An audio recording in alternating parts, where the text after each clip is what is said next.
Good day po sa lahat. So, kamusta po kayo? So, sa mga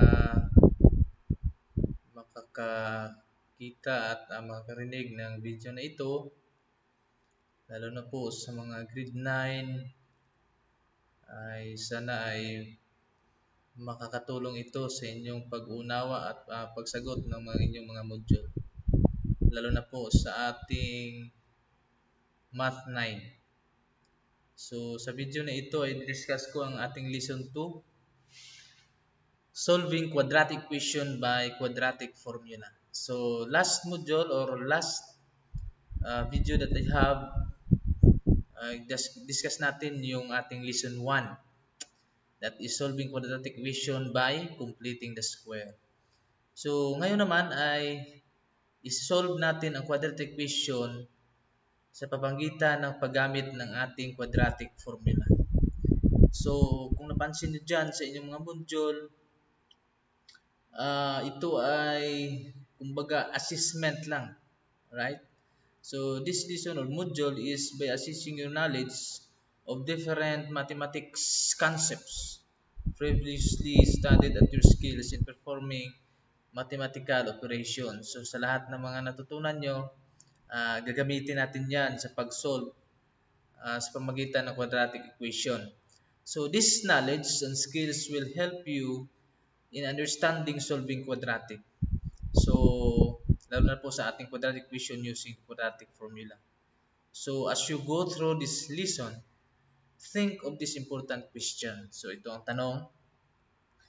How does finding solution of quadratic equations facilitate in solving real-life problems in making decisions? So, paano ba itong pag-solve natin ng quadratic equation makapagbigay sa atin ng mga idea, alright? Dagdag kaalaman, lalo na po sa pag-solve ng ating mga problema sa totoong buhay. To find the answer, perform its provided activity. If you find any difficulty in answering the exercises, the assistant of your peers, your teacher, or turn the modules and lessons you have undergone earlier. So, if ever na medyo nahirapan ka, so pwede ka namang maghingi ng tulong sa inyong mga kaklase, sa inyong mga guro, or pwede mong balikan ang inyong mga lessons in the past modules. So, you may check your work with your teacher. So, pwede mong tingnan kasama ang inyong teacher kung tama ang iyong ginawa.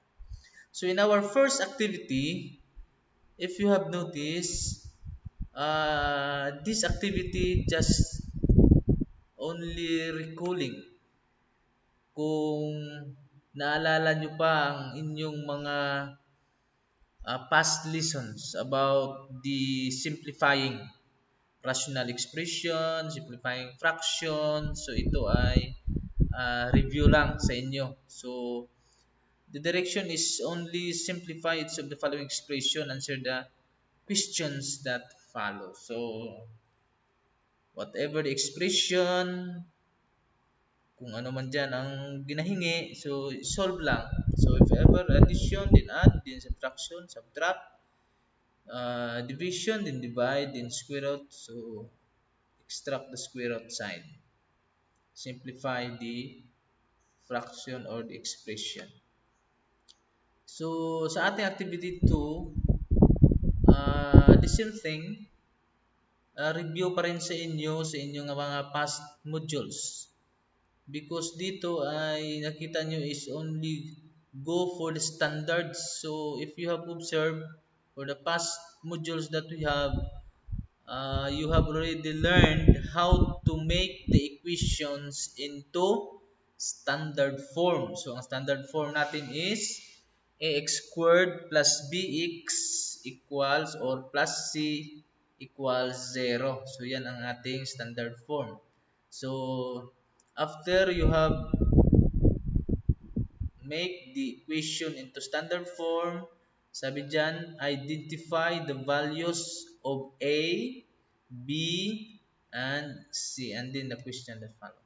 So, yan ang gagawin nyo sa activity 2. Una, gagawin nyo ng standard form ang ating equation. After magawa mo siyang standard form, then find out or identify the value of the variables, the A, the B, and the C. So, yan lang gagawin nyo sa ating activity 2. So,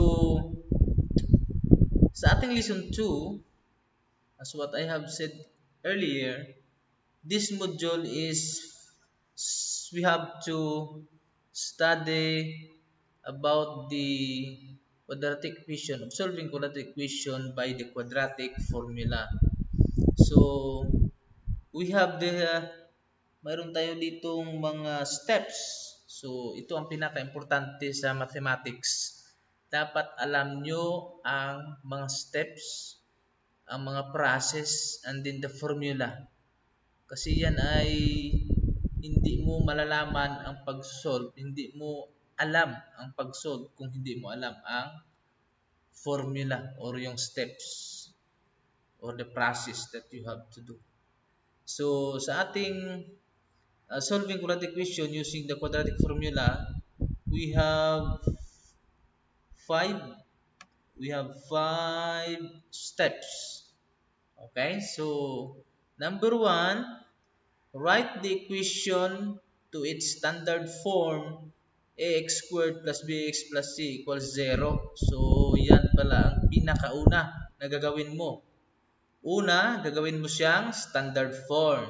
If it is already written in the standard form, proceed to the next step. So, pagkatapos mo siyang standard form, then step 2 ka na. Sabi dito, determine the values of the coefficients A, B, and C. So, kanina sa ating activity 2, yun ang ginawa nyo. Ginawa nyo yung standard form, then you identify the values of A, B, and C. So, yeah, that is the step 2. Ang sa 3 naman, step 3 natin is substitute. Okay? So, substitute these values in the quadratic formula. So, kaya pala hinahanap natin yung mga values ng A, B, and C dahil ito ay ipapalit natin doon sa ating quadratic formula. So, if you have noticed, nakita nyo dyan sa ating module, sa step 3, mayroon binigay na ating quadratic formula. So, ang x equals to negative b, positive negative square root of b squared minus 4ac all over 2 times a. So, that is the formula of quadratic equation. Okay na? So, again, tatandaan ang ating quadratic formula. Ano nga? X equals negative b plus or negative square root. Okay? Square root of b squared minus 4 times a times c. That is the operation there. Huh? And then all over 2 times a. So, pagkatapos mo siyang mapapalitan, lahat ng mga variables dyan, ng the values of A and B, and also the C, so evaluate and simplify the result. So, next, number 5 is check or checking. That is the check the solution obtained using the original equation. So, pagkatapos mo makuha yung value ng x, so gagawin mo dyan sa checking is papalitan mo, right? Papalitan mo ng value ng x mo kung magiging 0 ang ating given equation. So, let's forward in our example number 1. Alright, so we have to apply our 5 steps in example number 1. So, in our example, find the solutions of the equation 2x squared plus 3x equals to 7 using the quadratic formula. So, ito ang ating given ha. 2x squared plus 3x equals to 27. So, sa ating step 1, again, make the equation into standard form. So, again, ang ating standard form is ax squared plus bx plus c equals 0. So, ang ating 2x squared plus 3x equals to 27. So, transpose the 27 into the left side and then equals to 0. So, if you have to transpose yung 27, of course, it will change the sign. So, transforming a number or adding the number para mawala siya, so it will change the sign. So, mostly other techniques is para mawala yung 27, minus 27 ka. So, the same thing, ang gagawin mo sa left side, minus ka din ng 27. So, dito, nag-minus 27. So, sa kabila is 27 minus 27. That is 0. So, that's why yung bagong equation natin, yung standard form is 2x squared plus 3x minus 27 equals to 0. Next, the step 2 naman is to determine the values of coefficients. So, kung napansin niyo ang value ng ating A, ang value ng ating B, ang ating value ng ating C. So, napakadali tignan sa equation. So, kung napansin nyo dyan, ating A is 2, ang ating B is 3, ang ating C is negative 27. So, yan lang ang pinakamadali dyan sa ating step 2. Sa step 3 naman natin is, yun nga, sabi ko kanina, pagkatapos mo kukunin yung value ng ating variables, A, B, and C, gagamitin natin yan para sa ating quadratic formula. So, ipapalit mo lang doon. So, for example, yung ating quadratic formula, this is our quadratic formula. So, we have to substitute all the values of ABC. So, our B is negative B. So, papalitan mo lang B ng 3 and then positive, negative, square root of, again, our B is 3. So, papalitan mo lang. So, 3 squared. Next, negative 4. Our A is 2. Our C is negative 27. And then, all over 2 times A. And that is 2. Ang A natin is 2. So, pagkatapos mo siya mapapalitan, then simplify. So, una, we have to simplify the inside, yung sa loob ng square root sign. So, just copy negative 3, positive, negative, square root of. So, if you have to multiply 2 times negative 27, I think yung sa loob, yes. So, negative, negative, posible it will become positive. So, 4 times 2, that is 8. Or you can multiply 2 times negative 27. So, that is the answer.